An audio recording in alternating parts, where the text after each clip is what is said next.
dans la formation et dans le concept aussi d'expliquer la douleur, il y a plusieurs outils qui sont mis à disposition des thérapeutes et notamment, voilà, est-ce que tu peux nous en détailler un peut-être? Du coup, peut-être dans ce que je viens de partager, comment rendre le patient autonome et acteur tout en l'aidant à comprendre, je pense qu'il y a un outil qui est intéressant. Alors, il y en a plusieurs dans la formation, mais l'outil qui me vient à l'esprit, là, c'est le protectomètre. Et le protectomètre, c'est un outil qui, soit de façon très explicite, c'est-à-dire que le patient en est très conscient, soit même peut être utilisé de façon implicite, c'est-à-dire que ça peut être une manière détournée que de faire prendre conscience au patient qu'il peut y avoir des facteurs de modulation de sa douleur, ce qui est déjà une première étape pour que le patient s'implique dans une rééducation plus globale. Et l'idée du protectomètre, alors peut-être... tiens, il y en a un là, éventuellement là, juste derrière moi, mais voilà, pour ceux qui ne l'auraient pas vu, ceux qui sont déjà venus en formation, vous le connaissez.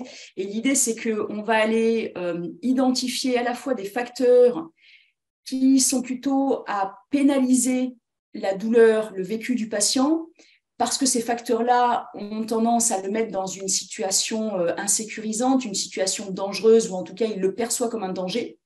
Et donc, ça sont les facteurs qui ont plutôt tendance à augmenter la douleur. Et puis, d'identifier de façon opposée des facteurs qui ont plutôt tendance à moduler l'expérience douloureuse de la baisse. C'est des facteurs qui sont plutôt à mettre le patient dans une situation sécurisante. Et l'idée, c'est de comprendre qu'en fonction de cette balance d'éléments plutôt perçus comme étant dangereux et d'éléments perçus comme étant sécurisants, l'expérience douloureuse va être modulable.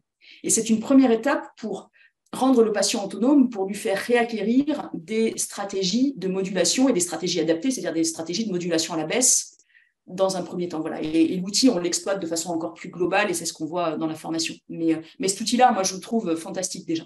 Ça crée des déclics énormes, à la fois chez les patients et puis pour les professionnels de santé qui l'utilisent.